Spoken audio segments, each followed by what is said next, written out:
We're on the home straight on Ephesians now. We're into chapter 6, so just the one chapter to go. We're still in the general area of principles of submission. We looked at the husband-wife relationship last time. This time I'm going to look at the children and parents. After that, we've got slaves and masters, and I know that doesn't seem too relevant to us, but I'll try and make it as relevant as I can. And then you've got a section talking about spiritual armour, and then some just personal comments that Paul makes. So we've still got a month probably to go before we actually finish it. Okay, I'll read the section we're going to be looking at today, and then we'll go back and analyse it a little bit. And then I want to look at some things that relate to it. Okay, so Ephesians chapter 6, verses 1 through 4. Children, obey your parents in the Lord, for this is right. Honour your father and your mother, which is the first commandment with a promise, in order that it may be well with you, and you may live a long time on the earth. And fathers, do not make your children angry, but bring them up in the discipline and instruction of the Lord. There's actually not a lot about the relationship, or rather parenting styles in the New Testament. We're going to look at a little bit today. This has a big part of it, and also Colossians 3, 20 and 21 talks directly about it. Otherwise, we're really only looking at general principles of really discipline, which can be applied not only for children, but for adults as well.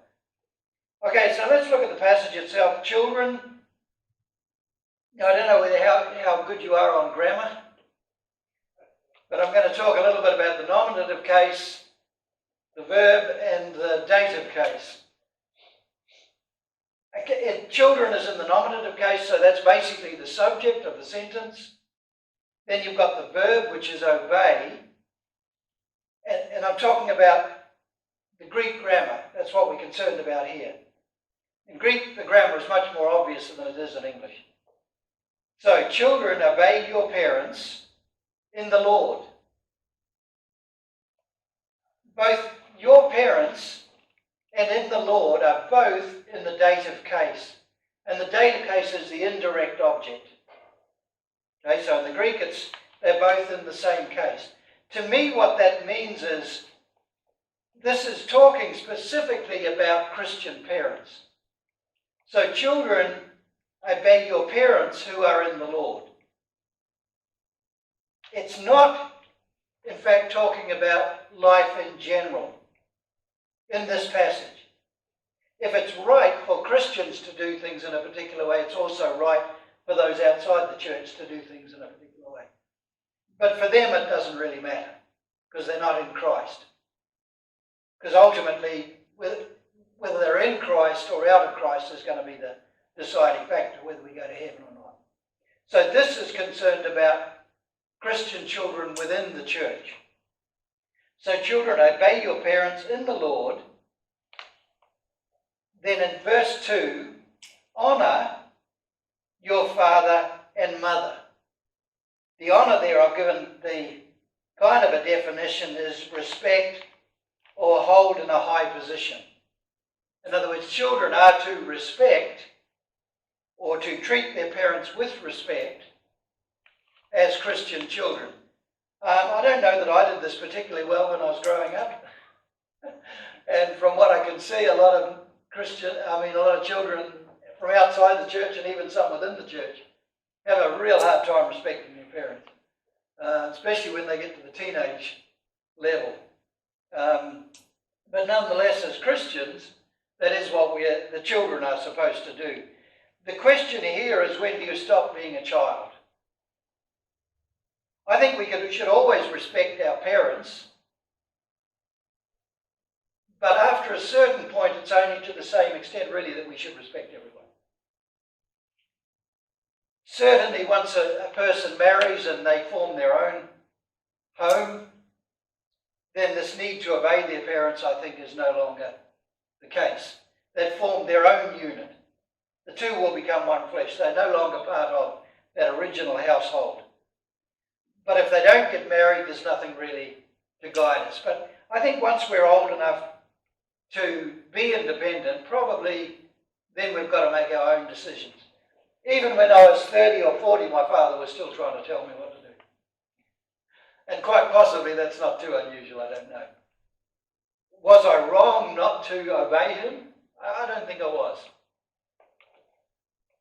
I'd been on my own for a long time. He was still my father, and I was still his son, but I'd become an independent person by that stage. So I think more than anything, this is talking about children possibly up to, well, we don't really have any indication in the New Testament at what age this instruction to obey your parents really ends. But I think by the time a person's 18 or so, they're probably old enough to make their own decisions. But that's only a judgment on my part. 21, it used to be. 21 is when you were kind of considered independent. You were given, there was when I was a kid, my sisters had 21 parties, when they're coming out parties, they call them. I know coming out means something different now, but, they were, which seemed to me, the indication was they were now independent people and they had to manage their own life. So, but the Bible really doesn't give any information on that subject, something I think we've got to make our own mind up about. But the general instruction for children, and the children is technon, little ones. Again, when that ceases to be a little one ends, I don't know. And in verse 3, so honour your father and your mother, and then it says, which is the first commandment with a promise. Now we'll look at the verses where that comes from, but we'll just carry on and look at the rest of it until we get there. Okay, verse 3, in order that. And every time you see in order that, you want to see why. What is the in order that? Because that's always really important in the understanding of a passage. We're supposed to do something, but then there's a purpose that we're supposed to be accomplishing by doing that. And that's what this says. In order that it may be well with you and may you live long on the earth. And that's really the promise that was originally made through the original passages in the Old Testament. So in order that it may be well with you and you may live a long time on the earth. There's two parts to that. You may be well with you. And if someone lives within a family where the family is concerned with the needs of the child and are properly looking after them, the child is going to benefit greatly by living harmoniously within that relationship. And if the parents are doing what they're supposed to be doing as Christian parents, that child is going to be far better off. I'm sure we all know of families where I think the common name is a dysfunctional family. There are plenty of dysfunctional families where to remain in that family is pretty harmful actually to the child. But where the family is functioning correctly, it is a wonderful thing for the child. It'll keep him out of a lot of problems. He won't become really rebellious and then go off and do stupid things, which a lot of teenagers do. But it will actually be very good for the child, be beneficial to the child to live in that environment. And that's what God is after as far as the role of the parents and the role of the children is concerned. That all benefit as a result of both doing what is right in that situation.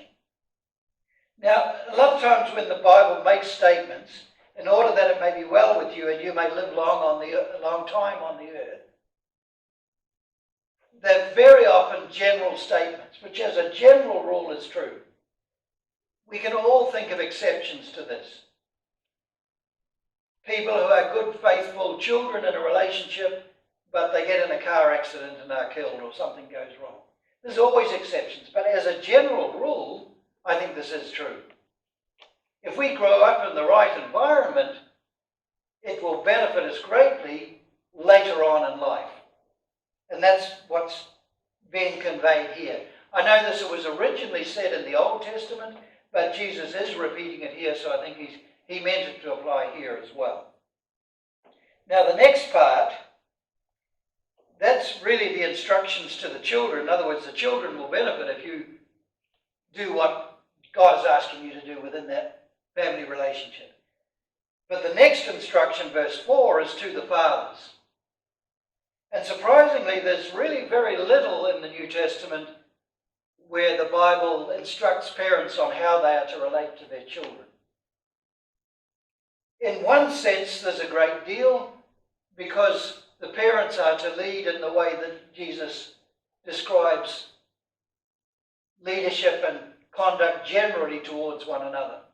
That's all through the New Testament. But specifically for the role of parents, there's actually very little. This one, I think, probably is a very important one. I think he's picked out the most important things in this that a parent needs to do. In this case, he's talking about the fathers. Fathers, do not make your children angry, but bring them up in the discipline and instruction of the Lord. So there's a way he is to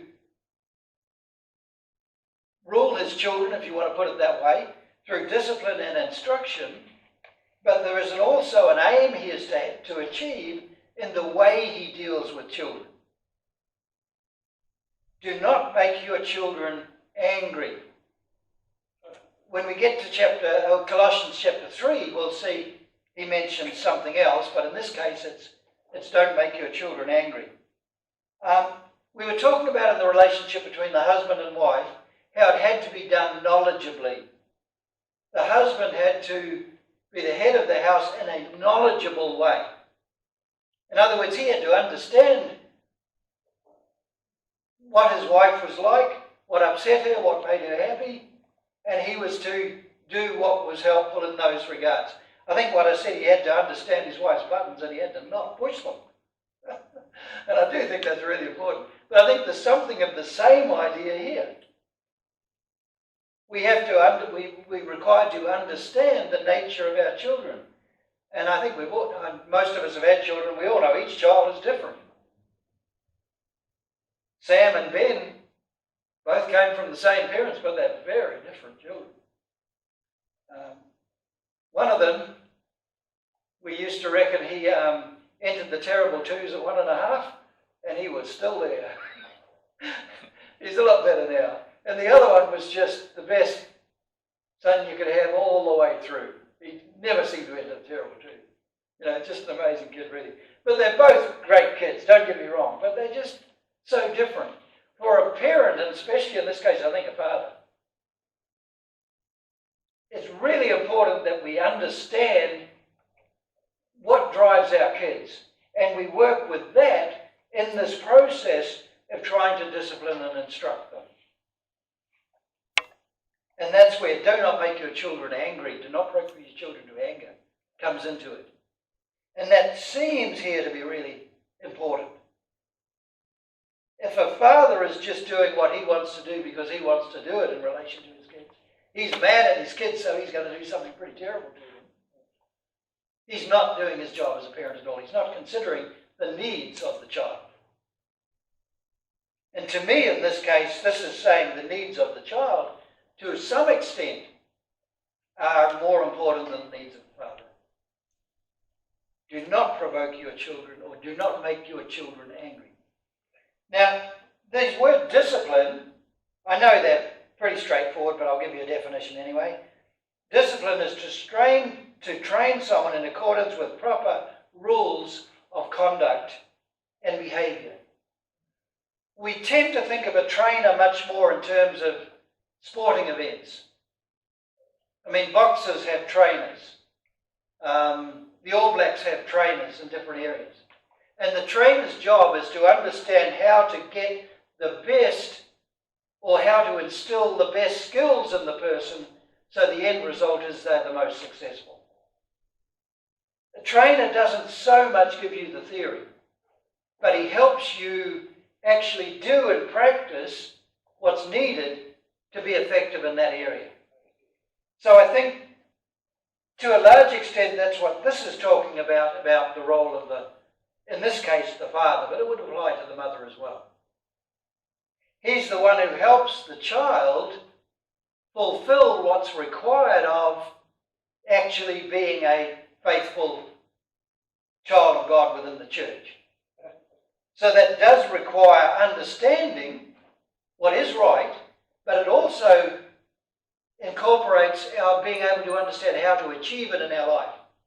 The kid's got a really bad anger problem. How does the father, in this case, train the child as he grows up to overcome that anger problem in the Lord? That's what training is about. The child has a very negative attitude towards life. How does the father relate to the child to overcome that negative attitude so that he ends up with being much more positive? And we all know being a positive-natured person has tremendous advantages in life in general. If we're a negative person, it's really hard getting through life because everything looks bad. You know, the glass half full and the glass half empty thing. You know, that's real. If you don't believe you can do anything, you won't do it. You know, if you believe you're a failure, you'll act like a failure. It won't benefit you at all.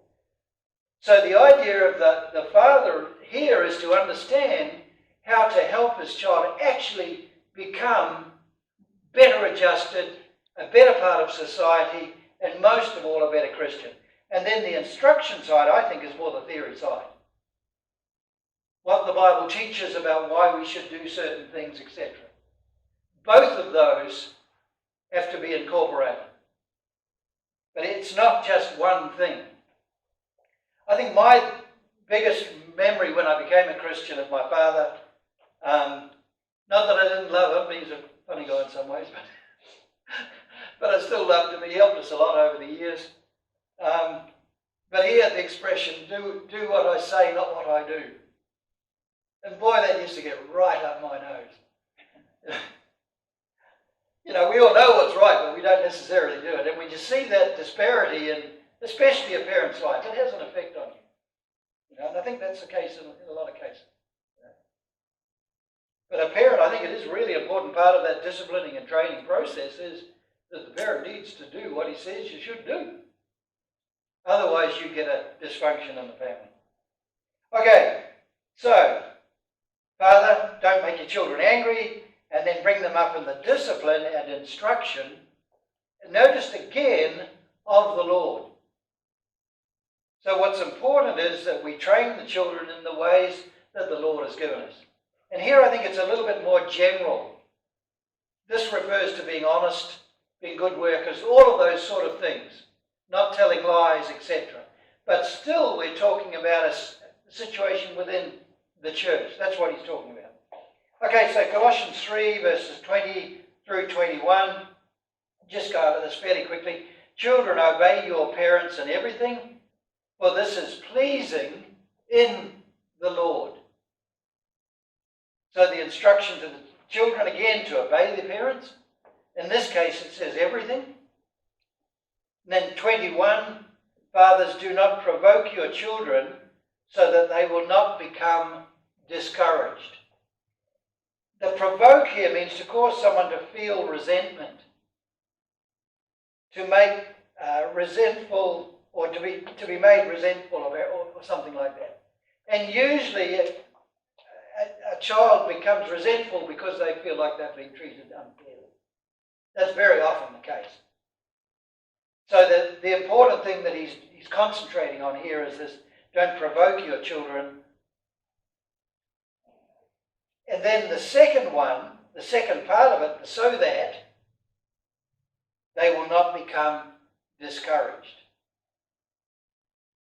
Discouragement is a powerful force in nature, in the world in general.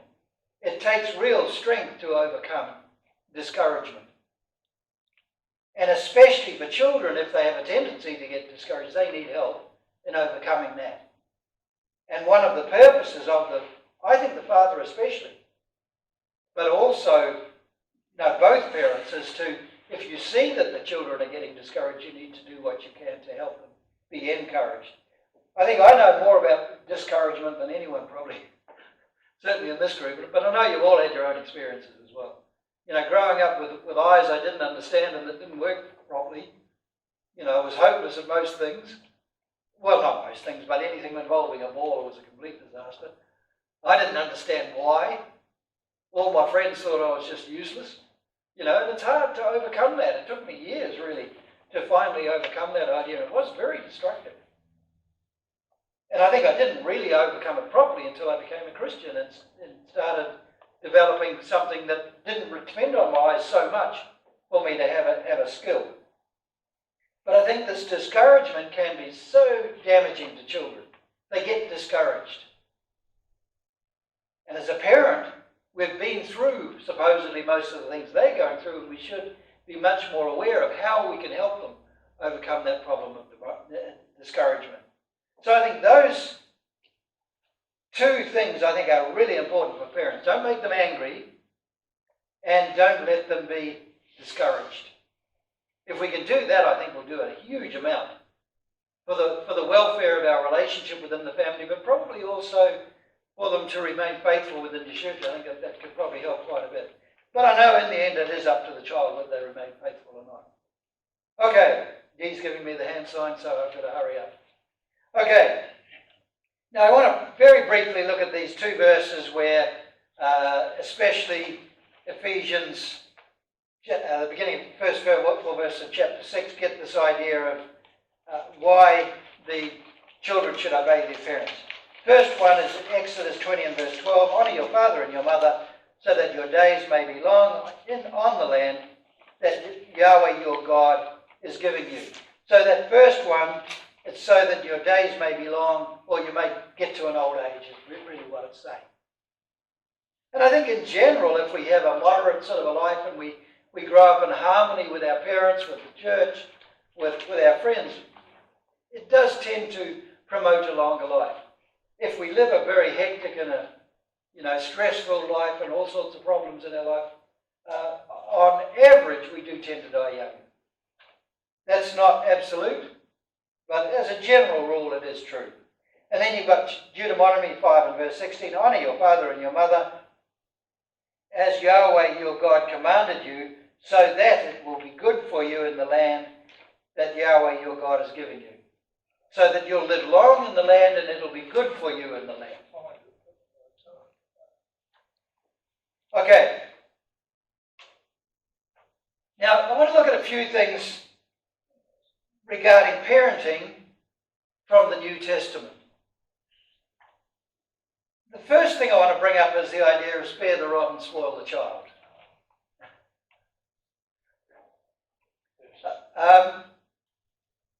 I think because of my association with the church in the US, I've heard this a lot more than you probably have in general. It's quite a strong statement in some areas in the States. And when we were in Albania, we had a particular American guy came out, and he really was chastised me for not disciplining, and what he meant by discipline was smacking with a stick. Ben, he was a pretty boisterous sort of a boy, and everything he did that this guy disagreed with, the guy reckoned I should be whacking him with a stick for it all the time. And he threatened he'd end up in prison if I didn't. So let's have a look at this idea. The idea really comes, there's two passages in the Old Testament that deal with this. I couldn't find spare the rod and spoil the child as a direct statement. But these are the two verses, as far as I can figure out at the moment, these are the only two verses involved. But notice they're both from Proverbs, which is not law, it's just good advice. And I think we have to take it in that light. So Proverbs 13:24, he who withholds his rod hates his child, but he who loves him gives him discipline. Okay? So there's definitely a mention of a rod in that case. It's probably originally comes from the idea of a branch, which is in general where you might get a stick from. And then Proverbs 29:15, as for a rod and reproof, they will give wisdom, but a neglected child is disgraced by his mother. Now the emphasis in both of these is definitely on discipline. I couldn't find whether, when it's talking about a rod, it's just generalizing for discipline, or it really did mean in this particular case, whack smack them with a stick. But when it comes to the New Testament, we don't really see that idea repeated at all. Those passages we've looked at, Ephesians 6, I think, bring them up at verse 4, Ephesians 6 verse 4, bring them up in the discipline and instruction of the Lord. Discipline is a fairly general term. It doesn't necessarily mean smack them with a stick.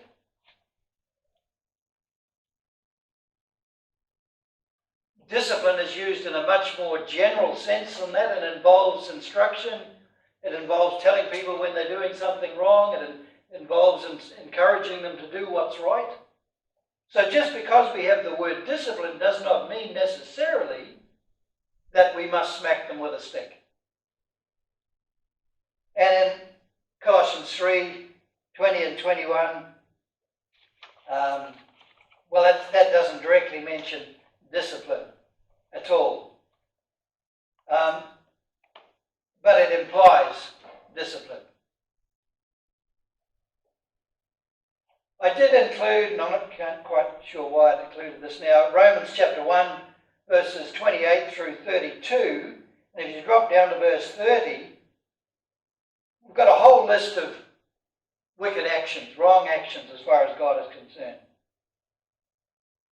And one of those is in verse 30, which I've highlighted there, disobedience to parents, is a bad thing.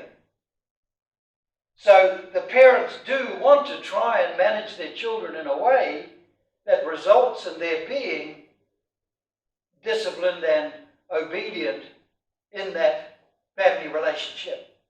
So that is an aim that God wants us to have. If they're not doing that, they are wrong to not do it. That's what that passage is saying. And you see it's lined up with haters of God, insolent, arrogant, etc. So they're in with a pretty heavyweight section of bad things, if you want to put it that way. Now, I want to look at some just general teachings around family relationship. The first one, some people treat their animal as the most important part of their family. You know, everything revolves around their dog. It's usually a dog. For other people, everything revolves around their children. They will just do everything to make their child happy, whether it's good for the child or not. If it makes the child happy, they'll do that. As far as the Christian is concerned, the child is not the most important part of the family. What's most important in the family, and remember we're talking about Christian families, is the relationship of the parents to God. And everything revolves around that.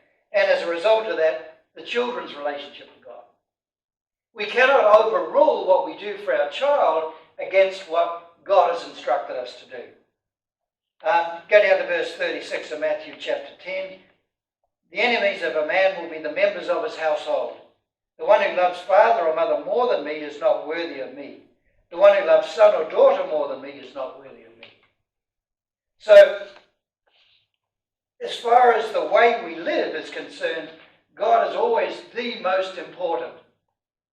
The child does not overrule what God requires of the family as a whole and us as a whole. One interesting passage I found was 2 Corinthians 12 and verse 14. And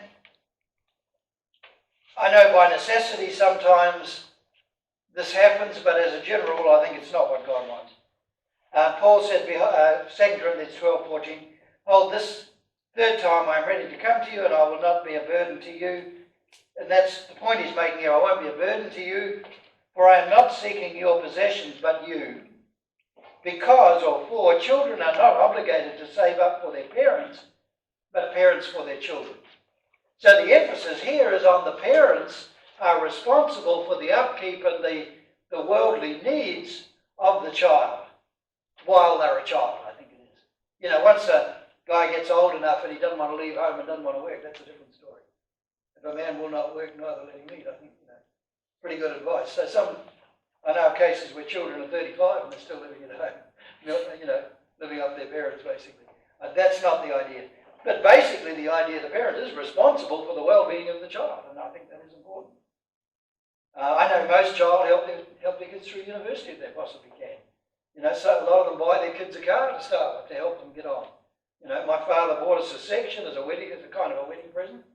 We didn't use it. We ended up selling it and doubling our money, I think. And he's done a lot of different things for me. So, but as a general rule, it's not the children's job to go out to work and support the parents. If they want to do that later on, I think that's another thing. But if the parents need it, but while they're children, that's the case. Okay, let's look at some general principles around discipline in general. And the best passage, I think, for that is Hebrews chapter 12, verses 5 through 11. It's quite a long passage, so I'll just have to go through it reasonably quickly. So, Hebrews 12, 5 through 11. And have you completely forgotten the exhortation which instructed you, or instructs you as sons, as children? My son, do not make light of the Lord's discipline. And the children here, or as sons here, I think it's talking about sons of God, not sons of a parents. So it's talking about the discipline between God and the church. Do not make light of the Lord's discipline. In other words, discipline is of great value. That's what he's saying. Or give up when you are corrected by him. And part of correct discipline is to correct conduct, to change conduct, to become more appropriate conduct. For the Lord disciplines the one whom he loves, and punishes everyone whom he accepts. So in other words, God's discipline of us, when God is instructing us, or when our conscience is telling us based on our understanding of the Bible, that we're doing something wrong and we need to change, that's not an attack on us. It's God expressing his love towards us so that we might become better children of his. So don't despise the correction. And he'll bring that out again. So, verse 7, because of that, he says, endure it for discipline. The Lord disciplines those whom he loves and punishes every son whom he accepts. I think the endure it for discipline is to do with the punishment. Be willing to accept punishment that God may or seems to have given us because of the wrong way of life we're leading as discipline. God is trying to help us. That's what he's saying. Not make life more difficult for us. He's trying to help us. Then God is dealing with you as sons. For what son is there whom a father does not discipline?